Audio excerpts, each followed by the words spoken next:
C'est le retour d'immédiat, enfin, après cette pause et pendant les congés de l'été. Alors, retour partiel, puisque Jean-Yves n'est toujours pas revenu.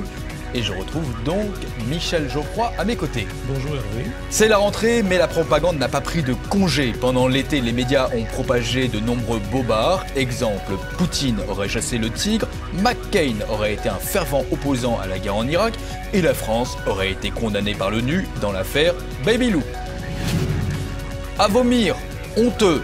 La presse se soulève contre les propos du pape François qui a préconisé le recours à la psychiatrie pour les enfants ayant des penchants homosexuels. Un mot polémique sorti de son contexte faisant du pape François et de l'Église une institution homophobe.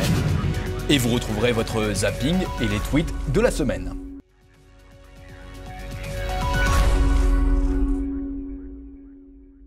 C'est la rentrée pour immédiat, mais évidemment l'actualité a continué pendant ces vacances. Les médias ont continué à traiter cette actualité, faisant de nombreux bobards. Il est temps pour nous, justement, d'évoquer ces nombreux bobards. Alors on va faire une longue partie, parce qu'évidemment il y en a eu plusieurs, et on n'a probablement pas tout vu. Le premier bobard que je vais évoquer, il a été commis par BFM. Le 21-22 août, l'Institut de sondage ELAB publié la cote de popularité d'Emmanuel Macron. À la question posée par l'institution ELAB, quel effet de la politique d'Emmanuel Macron et du gouvernement sur votre situation personnelle? 6% des sondés ont répondu « elle s'améliore », 36% des sondés ont répondu « elle reste stable » et 58% des sondés ont répondu « elle la dégrade ». En regardant ce camembert publié par BFM TV, on dit qu'il y a un léger problème. Il y a un léger problème dans la répartition des couleurs, dans la répartition des tranches. Eh bien oui, voici un correctif avec les chiffres. On voit bien en mettant les deux images côte à côte que le 6% a été largement augmenté au profit des 36% et des 58%. Alors, évidemment, question technique, la question qui est technique, c'est évidemment ce n'est pas quelqu'un qui fait au pifomètre avec un rapporteur le camembert. Tout simplement, on rentre dans un ordinateur des chiffres et qui génère automatiquement ce camembert.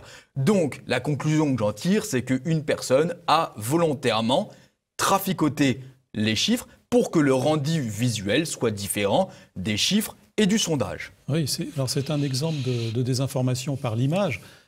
Je rappelle que l'événement majeur, quand même, c'est que le sondage, le fameux sondage ELAB, est catastrophique pour l'image d'Emmanuel Macron. Bon. Donc, le but a été d'essayer d'inverser un peu cette tendance. Et donc, ce que l'on a fait, c'est que comme les téléspectateurs retiennent sans doute plus l'image que le discours, on a donc essayé d'augmenter artificiellement le pourcentage, qui est quand même extrêmement minime, de Français qui considèrent que la politique d'Emmanuel Macron améliore leur propre situation.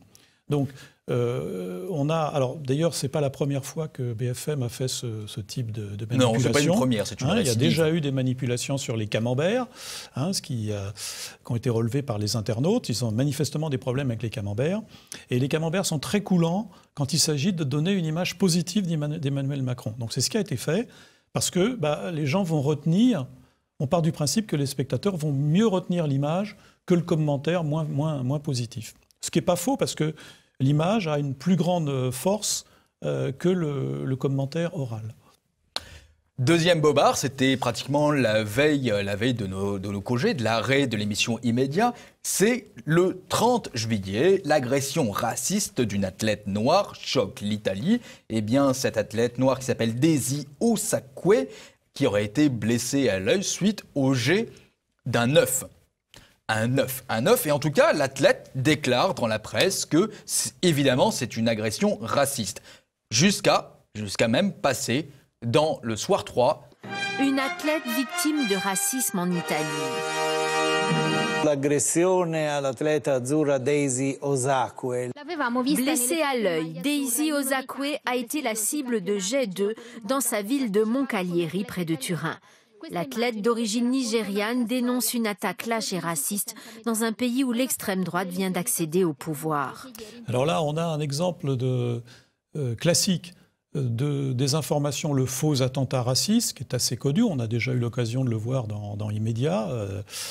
Mais là, en plus, il y a l'amalgame, c'est-à-dire qu'on essaie de mettre sur le même plan le fait qu'il y a une majorité maintenant populiste et un gouvernement populiste en Italie, qu'on présente bien sûr comme de l'extrême droite, première diabolisation, et on relie ce gouvernement à cet attentat. Alors en fait, c'est pas un attentat. Ce que je vais démontrer juste après. Donc voilà, en tout cas, cette information va être reprise aussi bien au niveau de la presse internationale, au niveau de l'Italie, mais aussi en France, sans aucune précaution. C'est ça qui est extraordinaire. Il s'agit de créer un climat, c'est-à-dire de dire, vous voyez, il y a les populistes en Italie, donc il y a des agressions racistes. Voilà. On le retrouve sur le portail d'information d'Orange, une Italie victime d'une odieuse agression raciste. Courrier international qui en déduit qu'il y a une chasse aux Noirs, l'odieux refrain de l'été, il y a une chasse aux Noirs en Italie. Et certains journalistes font de l'émotion sur Twitter. Daisy Osakwe a 22 ans, elle est l'une des jeunes athlètes italiennes les plus talentueuses. Elle a failli perdre son œil gauche dans ce qui est peut-être la dernière en date d'une longue série d'attaques racistes en Italie. Sauf que, patatrac, l'affaire s'écroule à partir du moment où on retrouve les auteurs de ce jet d'œuf. Les décodeurs, agression d'une athlète italienne, le motif raciste est exclu. Idem avec le Huffington Post qui reprend à peu près le même titre, mais avec un petit point de suspension. Ça fait jubiler la Ligue. Et oui, on n'est pas content parce que finalement, ça arrange nos affaires. Le fond de l'histoire, c'est les jeunes qui déclarent, on avait vu ça sur Facebook, Instagram, lancer des œufs pour s'amuser, pour salir les vêtements. Pas pour faire mal, le racisme n'a rien à voir là-dedans, a déclaré au quotidien La Stampa l'un d'eux, Federico De Pascali, fils d'un conseiller municipal du Parti démocrate centre-gauche. Oui, alors ce qui est intéressant, vous voyez aussi, on présente toujours l'attentat raciste ou la violence raciste quand la victime est une personne issue de l'immigration. On ne dira jamais l'inverse, c'est-à-dire que si un Érythréen commet un délit en Italie, agresse quelqu'un, on ne dira pas c'est une agression raciste. Donc c'est là aussi qu'il y a un biais traditionnel, mais là en l'occurrence, il est avéré que c'était un... Alors c'est sans doute pas très drôle de recevoir un œuf dans l'œil, mais c'était à l'évidence pas du tout une agression raciste, et en tout cas qui ne se rattache absolument pas au gouvernement italien. Troisième bobard, celui-ci est français, puisque l'ONU aurait condamné la France dans l'histoire de cette affaire de Baby Lou. Alors, Michel Geoffroy, je vous demandais de resituer cette affaire rapidement pour les internautes. Baby Lou, c'est une personne qui était voilée, qui avait un voile, qui a été exclue, licenciée par l'entreprise, parce que c'était contraire au règlement de l'entreprise. Donc, voilà le départ. Mais cette personne était musulmane, il y a eu un buzz qui a été fait autour, elle a fait des recours, et l'affaire est venue auprès du Comité des droits de l'homme de l'ONU. Exactement, et le 26 août, la presse sort cette information, l'ONU condamne la France à travers son Comité des droits de l'homme de l'ONU. Alors évidemment, c'est une coupure de France Info. Il n'y a pas seulement France Info qui va traiter cette histoire. On a eu aussi Ouest France avec ce titre « Baby Lou, l'ONU condamne la France » et lui demande d'indemniser la salariée discriminée, entre guillemets, ce sont les mots de l'ONU. Idem avec RFI, affaire Baby Lou, la France condamnée pour discrimination religieuse. Idem dans Le Point, Baby Lou, l'ONU condamne la France pour le licenciement d'une femme voilée. L'affaire va passer aussi dans le JT du week-end, mais on va commencer à avoir des légers doutes. On va s'apercevoir qu'il y a un petit hic, en tout cas dans l'utilisation de ce vocabulaire. Mais selon l'avocat de la crèche Baby Lou, rien aujourd'hui n'oblige la France à en tenir compte. Ce sont de simples avis qui sont prononcés par ce comité qui n'ont strictement aucune valeur, aucune force obligatoire, aucune force contraignante. Et ça ne peut pas prévaloir sur les décisions de la justice française. C'est un simple avis, il n'y a aucune force contraignante. Évidemment, dans le droit, normalement, quand il y a une condamnation, il y a toujours l'exéquatur, c'est-à-dire la force contraignante qui oblige la personne condamnée à exécuter cette décision. Et les décodeurs vont arriver et vont écrire cet article « La France condamnée par l'ONU dans l'affaire Baby Lou, point d'interrogation ». Une affirmation à nuancer. C'est ce qu'on a commencé à voir. Pourquoi à nuancer? Parce que le Comité des droits de l'homme ne rend pas des arrêts, mais délivre des constatations.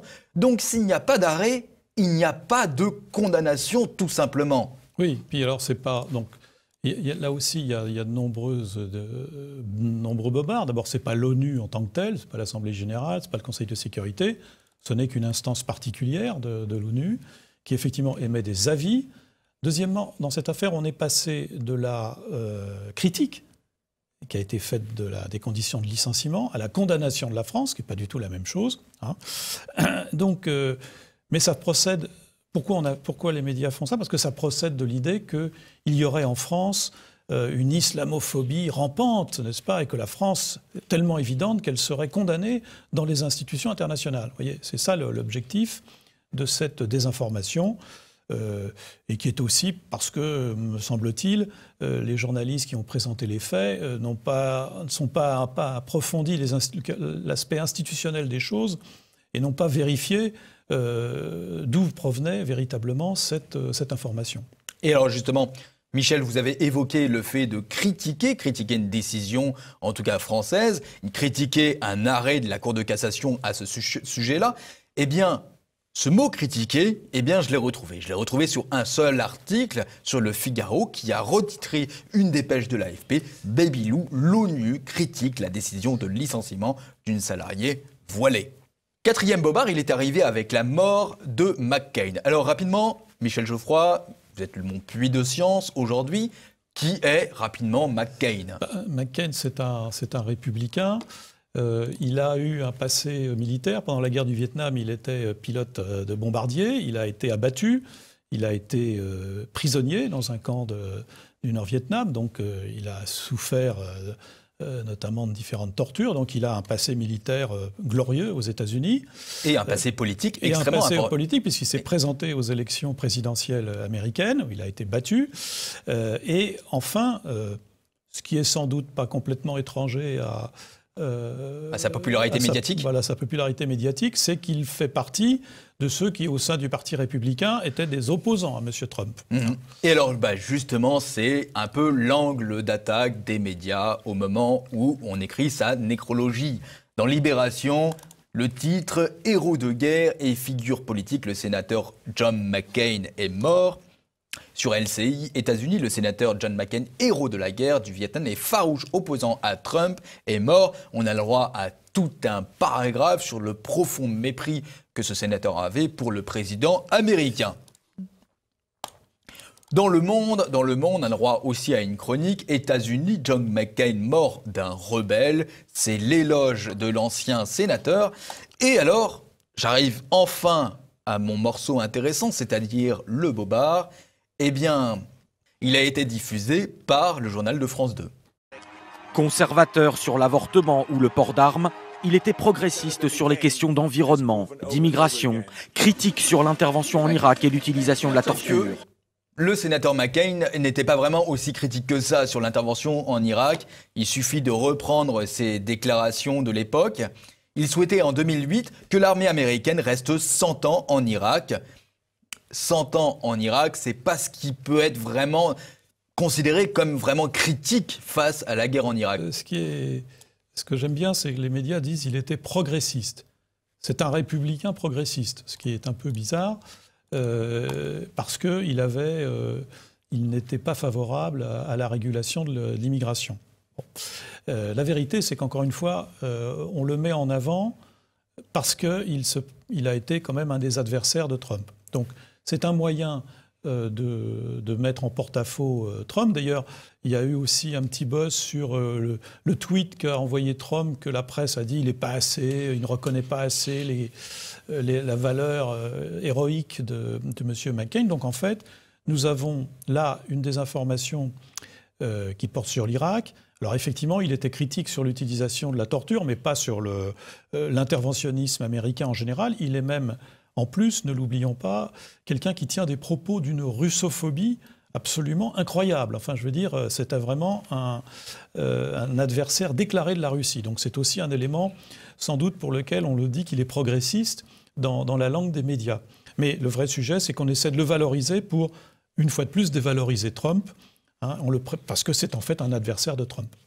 Alors la russophobie, eh bien justement, Michel Geoffroy, ce n'était pas l'apanage de McCain, mais c'est quelque chose qu'on retrouve fréquemment dans les médias et on va le retrouver dans une séquence diffusée dans le JT de Jean-Baptiste Marteau où on évoquait un espèce de marronnier en fait des médias pendant l'été, c'est-à-dire l'été des présidents de la République. Cette fois-ci, ils se sont intéressés à l'été de Vladimir Poutine. Vous allez voir la séquence. Bon, d'abord, pour les vacances les plus surprenantes pour les dirigeants étrangers, il y en a un qui tient la palme, je crois. Oui, c'est de loin Vladimir Poutine qui épate le plus la galerie. Chasse aux tigres en Sibérie, plongée dans les eaux glacées du lac Baïkal avec le maître du Kremlin. La propagande ne prend jamais de congé. La propagande ne prend jamais de congé, évidemment, sauf que la séquence est fausse. Cette séquence est complètement fausse, la photo est complètement fausse, sortie de son contexte. Vladimir Poutine n'a pas fait de chasse aux tigres. Je vous donne la réaction de Russia Today France. En réalité, Vladimir Poutine n'a jamais chassé les tigres. Sur cette photo très ancienne, Vladimir Poutine participait à une expédition dans la région de la Sibérie septentrionale pour observer comment les chercheurs surveillent les tigres à l'état sauvage. En fait, ces images utilisées par France 2 datent de 2008 et n'illustrent ni les vacances du président, ni une chasse aux tigres. En 2013 déjà, certains spectateurs avaient dénoncé l'utilisation par France 2 de la même image. Le bobard a été dénoncé sur Check News, le fact-checker de Libération. Non, Poutine ne chasse pas le tigre pendant ses vacances. Il y a eu de très très vives réactions sur les différents réseaux sociaux et France 2 a été contraint de faire des excuses. Et puisqu'on parle de photos, une précision avant de se quitter. Dans notre édition de vendredi soir, nous évoquions Vladimir Poutine qui aurait pratiqué la chasse aux tigres en Sibérie. Il s'agissait en réalité d'une photo prise lors d'une expédition pour observer les tigres sauvages. Une erreur s'est donc glissée dans le commentaire. Fin de ce journal. Là, on voit, tout est bon pour faire de la propagande anti-Poutine et de la propagande russophobe. Alors, dans la séquence de France 2 est assez drôle parce que Valérie Astruc dit une vérité. Pendant les vacances, la propagande continue. Seulement, elle essaie de présenter Poutine faisant de la propagande, en chassant le tigre, en nageant dans l'eau, alors qu'en fait, c'est eux qui font de la propagande. Oui, c'est l'arroseur arrosé, voilà, tout simplement. L'arroseur arrosé. Et alors, ce qui est aussi amusant, c'est l'excuse présentée enfin, qui est elle-même un bobard, puisque l'excuse dit « Ah, on s'est trompé de photo ». Mais on ne s'est pas trompé de photo, c'est le commentaire lui-même qui est mensonger, puisque le commentaire dit « Poutine fait la chasse aux tigres ». Hein, donc nous avons encore un exemple de mensonge sur le mensonge, hein, mais, puisque, encore une fois, par définition, M. Poutine ne peut être qu'un personnage horrible. Il tue les tigres, il se baigne dans l'eau glacée, vous vous rendez compte? C'est effrayant. Quel monstre! Eh bien Michel, passons au zapping d'immédiat.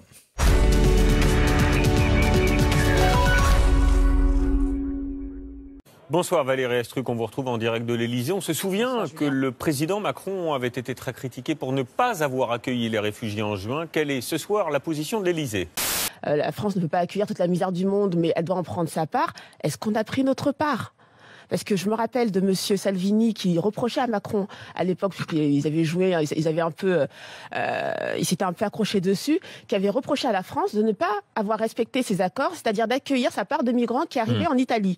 141 rescapés à qui il faut expliquer pourquoi l'Aquarius est ainsi planté en pleine mer, moteur à l'arrêt. Pour répondre à la question de où on va, la réponse, on l'a pas encore. Aloïs, de Médecins sans frontières. On demande expressément aux dirigeants européens de respecter les droits de ces personnes qu'on a à bord et juste de faire preuve d'un minimum de décence. Le truc dans la vie, c'est que si tu te blesses à la main, le sang qui va couler, il est rouge. Il n'est pas musulman, il n'est pas saoudien, il n'est pas soudanais, il n'est pas érythréen. Le sang, il est rouge. On ne fait aucune différence dans la rue. On s'en fout. Les crétins qui s'habillent en schtroumpf pour aller dans les Alpes, tu vois, ça, c'est pas des Français. Les identitaires, là. Ouais, on devrait leur retirer leur nationalité française.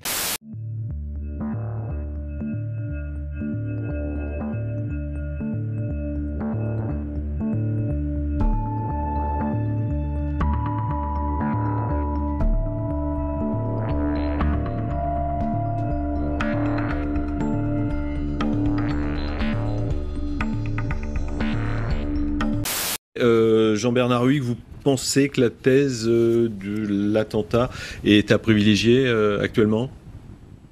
Bah écoutez, en tout cas, c'est pas un intégriste catholique, quoi. Non, je veux dire. Hier, à Trappes, cet ex-conducteur de bus a donc tué sa mère et sa sœur à coups de couteau avant d'être tué par les forces de l'ordre. Il s'était réfugié dans un pavillon. Il a crié à Allahu Akbar, si vous entrez, je vous fume. Il est sorti face aux policiers qui l'ont donc tué. En 2016, il avait été signalé pour apologie du terrorisme dans un bus, chauffeur RATP, référence religieuse.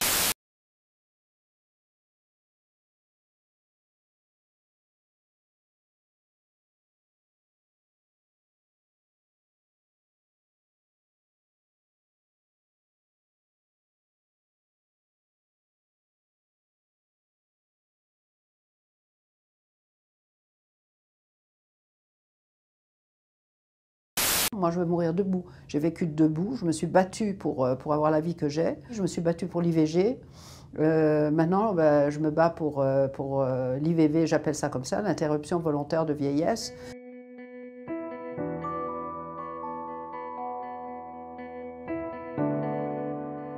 Bonjour Jacqueline. Bonjour Hugo. Vous avez l'air en très bonne santé, en pleine forme, mais vous avez pris une décision, c'est de mourir début 2020. Pourquoi ? Parce qu'il faut bien fixer une date à un moment ou à un autre si on veut partir comme on veut partir.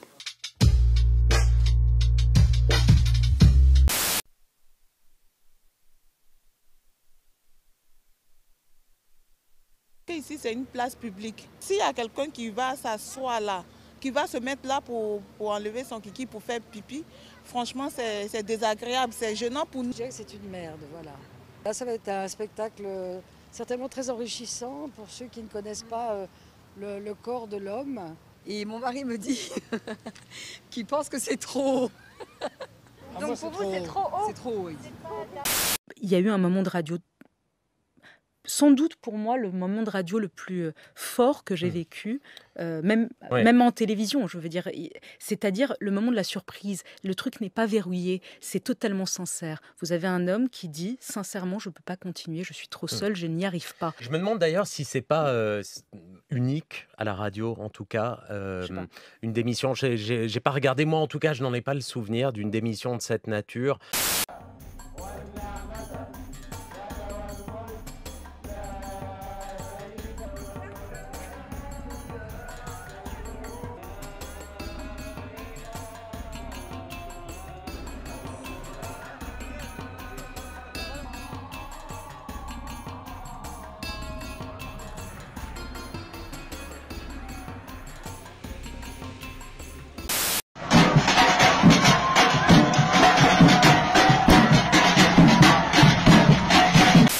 C'est un exploit réalisé par Daniel Young. L'Italien a terminé en un temps record le Tyrolean High Altitude Trail, une randonnée de 200 km du nord au sud du Tyrol.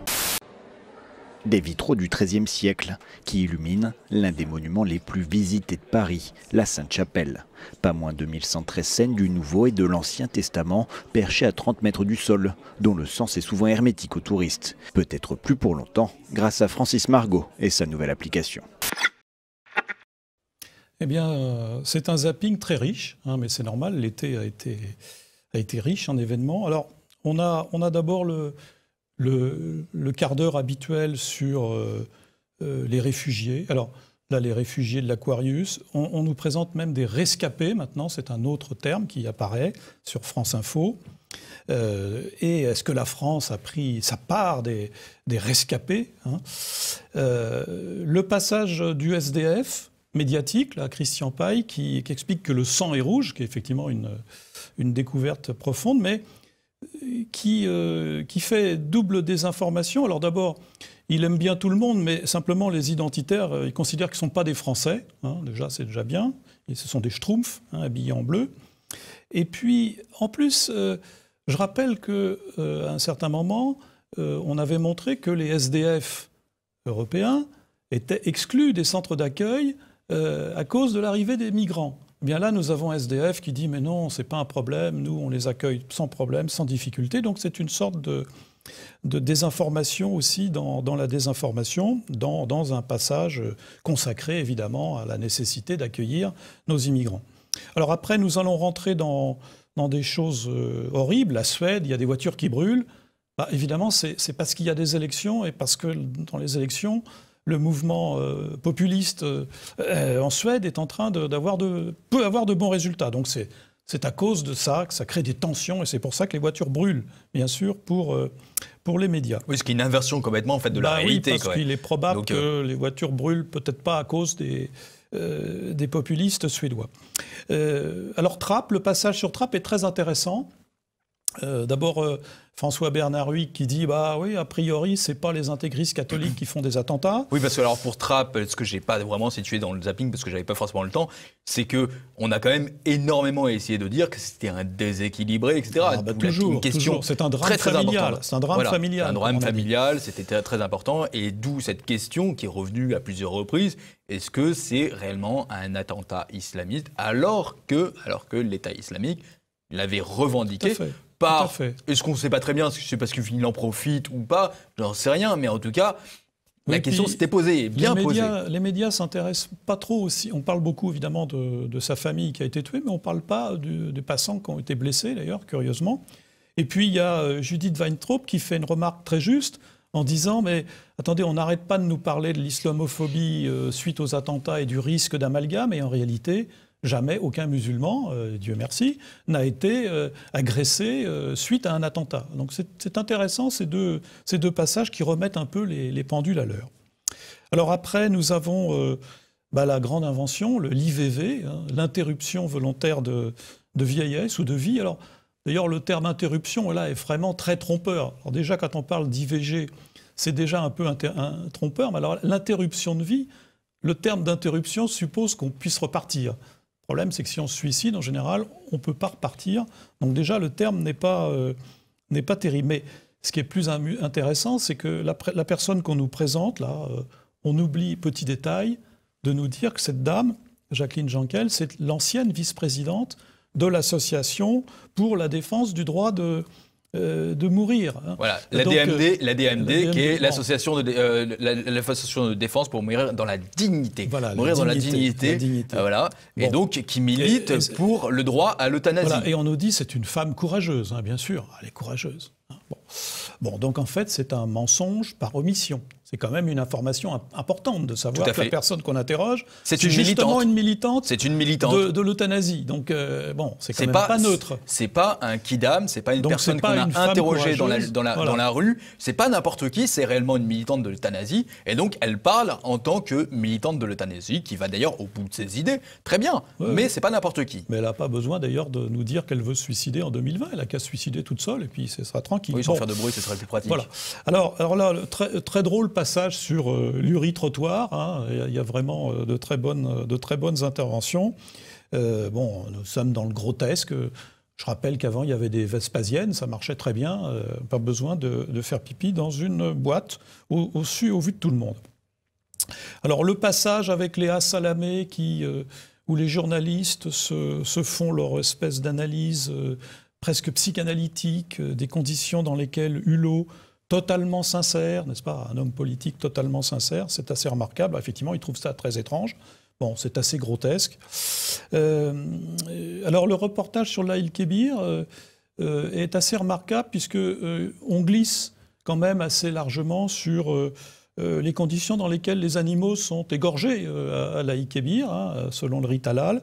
Faut pas choquer, évidemment, le spectateur. Et puis enfin, les deux dernières séquences nous permettent un peu de respirer. C'est autre chose. C'est fait pour. C'est fait pour, c'est les vacances. Donc cette course au Tyrol qui est quand même très très dure. Et des images de montagne, Jean-Yves, si tu le regardes. Voilà, oui, c'est pour ça, c'est un clin d'œil. Et puis la Sainte-Chapelle, c'est magnifique, c'est très beau, et ce qui montre aussi que la technologie peut être au service de l'identité au cas d'espèce, puisque c'est bien, semble-t-il, ce qu'a élaboré cette personne. Eh bien, Michel, passons à la troisième partie. Homosexualité et psychiatrie. Le pape est-il vraiment homophobe ?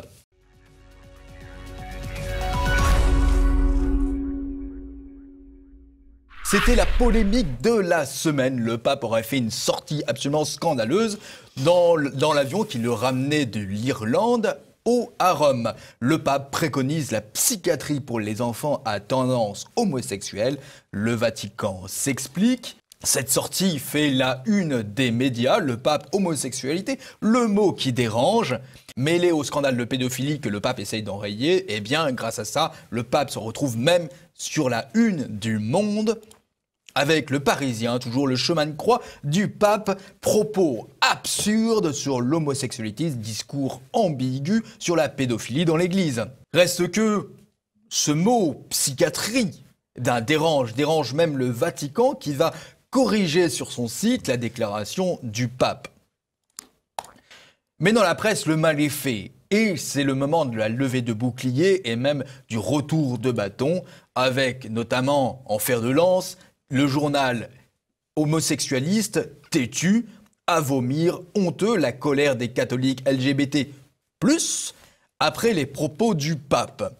Têtu d'ailleurs avec Romain Burel qui va faire le tour du média. Évidemment, il n'y a que lui, il n'y a que de la place pour lui. On le retrouve sur France Info déclarant « Pour les personnes LGBT catholiques, les propos du pape sont vécus comme un drame », mais aussi sur Europe 1. Vous avez d'ailleurs, Aude, joint Romain Burel, directeur de la rédaction du magazine Têtu, et le moins que l'on puisse dire, c'est qu'il a été choqué par les propos de François. Dans un second temps, eh bien, on va prendre des cas et on va essayer de créer de l'émotion autour de cette déclaration. Propos du pape sur l'homosexualité, c'est difficile de dire quelque chose de pire. Témoignage d'un Italien victime d'une thérapie violente. Idem à peu près pour la Voix du Nord. Moi, enfant à tendance homosexuelle qui ne connut ni pape ni psychiatrie. C'était le hashtag sur Twitter. Et Évidemment, sur France Info, eh bien, on essaye de faire passer l'Église comme une institution homophobe.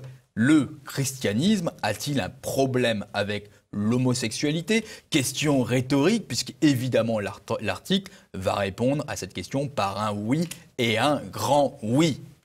Dans un premier temps, très peu de journalistes se sont interrogés sur cette phrase. On connaît le pape François, on sait qu'il a tendance à parler un peu vite, un peu brusquement, qui d'ailleurs, il dit A et le lendemain, il peut avoir tendance à dire un peu B. Et il faut aller dans les journaux dits catholiques pour trouver une version et essayer de s'interroger sur l'utilisation de ce mot dans la croix pour propos du pape sur l'homosexualité. Pourquoi a-t-il parlé de psychiatrie? Pour Pierre Bienvaux et Claire Le Segretin, eh bien, l'explication vient de ce mot psychiatrie. Il ne voulait pas dire qu'il s'agit d'une maladie psychiatrique, mais que cela a peut-être quelque chose à voir avec la psychologie. Rappelons que l'italien n'est pas la langue maternelle du pape. Même si il semble bien la maîtriser, il peut y avoir des nuances, en tout cas de vocabulaire et de sous-entendus dans l'utilisation d'une langue. Mais surtout, ce qui est le plus intéressant, c'est écoutons un passage un peu plus grand. Ne nous arrêtons pas à seulement ce mot psychiatrie, ce petit morceau de phrase qui a été exfiltré de l'ensemble de son discours. La tua domanda è chiara. Cosa io direi a un papà che vede che il suo figlio o sua figlia ha quella tendenza? Io dirò prima di pregare, preghi, non condannare, dialogare, capire, fare spazio. On le voit bien, le discours du pape est vraiment tourné autour de l'accueil de l'homosexualité, du discours, surtout avec cette obligation pour la famille de continuer à accueillir, à parler avec une personne qui se déclarait homosexuelle. En fouillant un petit peu, on peut s'apercevoir que ce discours est d'ailleurs récurrent chez le pape François. Il suffit de prendre une archive qui date d'avril dernier. Que vous soyez gay, importe peu, répond le pape François à un jeune homosexuel. C'est ce qu'il aurait rapporté, mais c'est global. On s'aperçoit que la ligne n'a pas trop changé.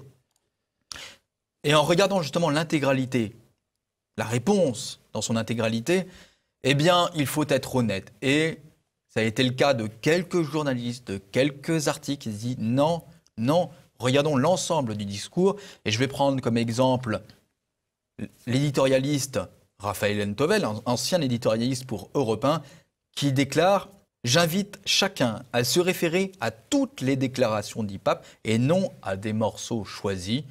Il retire un tweet injurieux, pensant que c'est justement injuste. Oui, alors là, on a un emballement médiatique, un de plus, sur un mot, le mot polémique, comme a écrit Le Monde, du pape. Alors, il faut essayer de replacer ça dans un ensemble un peu plus vaste, parce que cet emballement médiatique, en fait, il cache, me semble-t-il, un embarras des médias sur cette affaire. Alors, rappelons quand même qu'il y a, depuis un certain temps, une offensive très forte qui est menée contre l'Église catholique. Pourquoi ? Pour différentes raisons, mais aussi fondamentalement parce que l'Église catholique est perçue comme un obstacle à la mise en œuvre des fameuses réformes dites sociétales, donc qui déconstruisent la famille en Occident, notamment. Bon, donc il y a une offensive qui est menée, et les médias donc la mènent. Cette offensive a été menée sur différents sujets, la laïcité, la question de la pédophilie, et là, on essaie de faire une offensive sur le thème « le pape est homophobe ». Ça, c'est le premier point. Mais en réalité, et vous l'avez bien montré dans les derniers tweets de votre présentation, la réalité est beaucoup plus complexe. D'abord, c'est pas vraiment ce qu'a dit le pape, on le voit bien, le pape a une approche beaucoup plus nuancée, ouverte et nuancée, en disant il faut accueillir, il faut l'accueillir dans sa famille.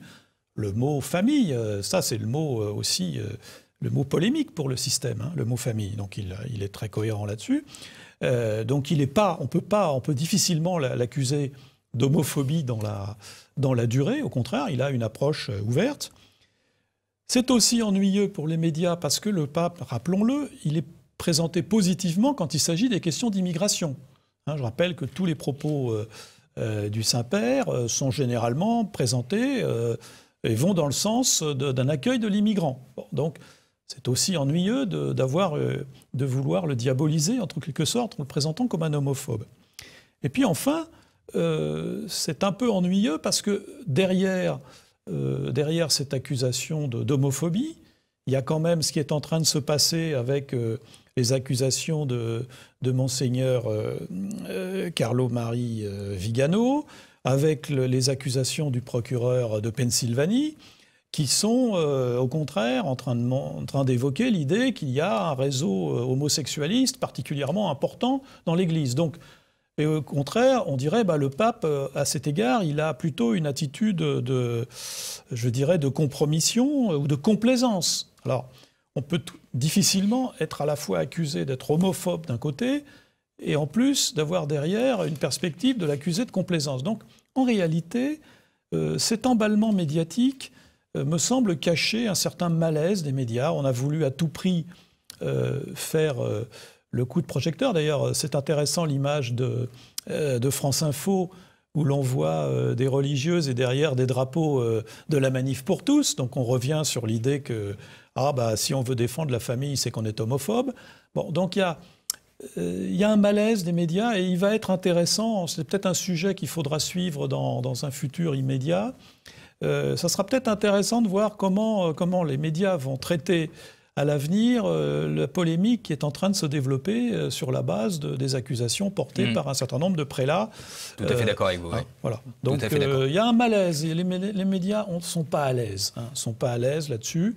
Alors on voit aussi, intéressant, la pression qu'a fait le lobby LGBT sur tous les médias, en l'occurrence par Tétu, où cette personne n'a pas fait le tour des différents médias pour donner son point de vue. Donc tout ça donne un certain malaise médiatique, à mon sens, et la suite au prochain numéro, si je puis me permettre. Exactement. Michel, passons au tweet de la semaine.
Alors là, des tweets aussi assez vastes. Alors il y a un premier champ de tweets qui révèle aussi un des grands événements de cet été. Cet été, c'est la poursuite des bobards, mais c'est aussi la dénonciation, la révélation ou la dénonciation du rôle joué par les GAFA, et donc en particulier Twitter, puisqu'on le voit, Twitter, Facebook et Google, qui en réalité utilisent leur filtre pour faire de la sélection politique. Et l'accusation qui est portée contre eux, c'est systématiquement aux États-Unis d'avoir marginalisé les points de vue des conservateurs américains favorables à Trump, ou en France, l'exemple intéressant où l'on voit M.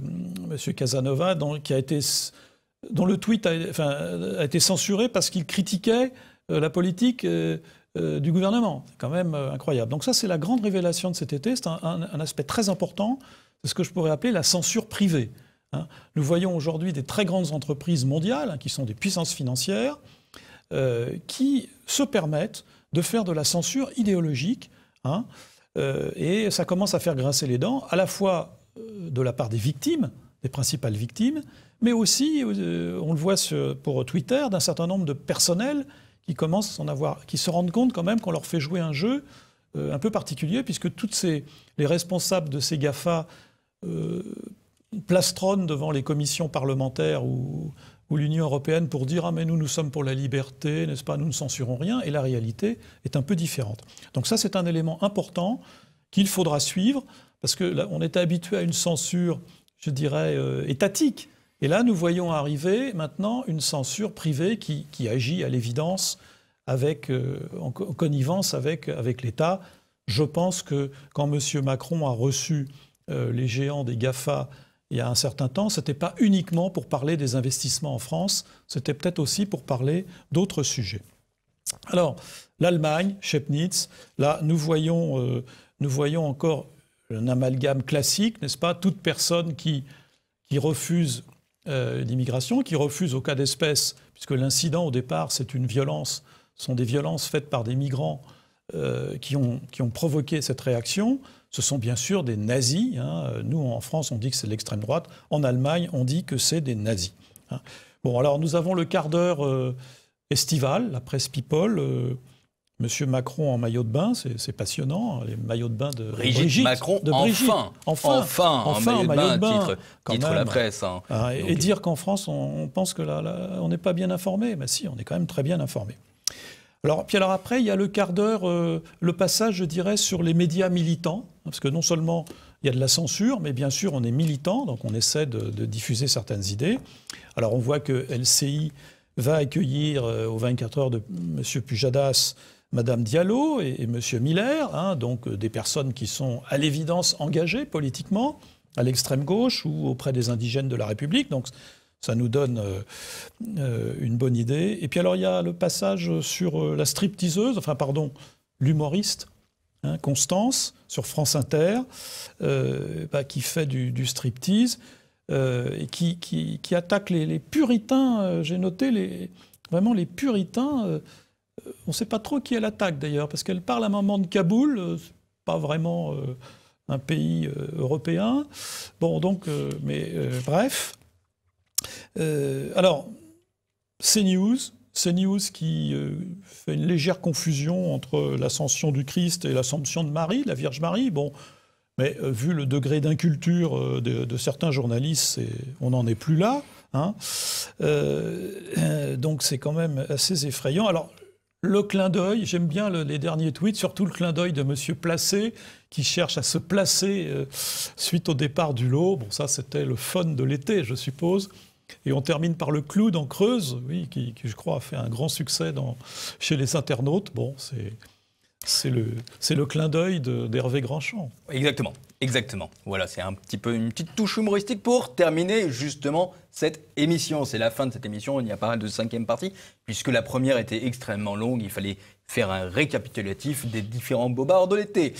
Eh bien, je vous donne rendez-vous pour la semaine prochaine avec le grand retour de Jean-Yves Le Gallou qui sera de nouveau à mes côtés pour cette émission. En attendant, je vais remercier Michel Lefroy qui m'a bien aidé pour cette émission. Merci beaucoup. Merci. Et puis, donc, rendez-vous à la semaine prochaine. Mais surtout, et c'est le refrain que vous connaissez bien, eh bien, n'hésitez pas à publier, à diffuser cette émission sur les différents réseaux sociaux, sur Facebook, sur Twitter, par mail s'il le faut, pour que nous puissions remonter un peu les audiences. Et puis, c'est à moi de dire ce mot. Rendez-vous pour le prochain Immédiat.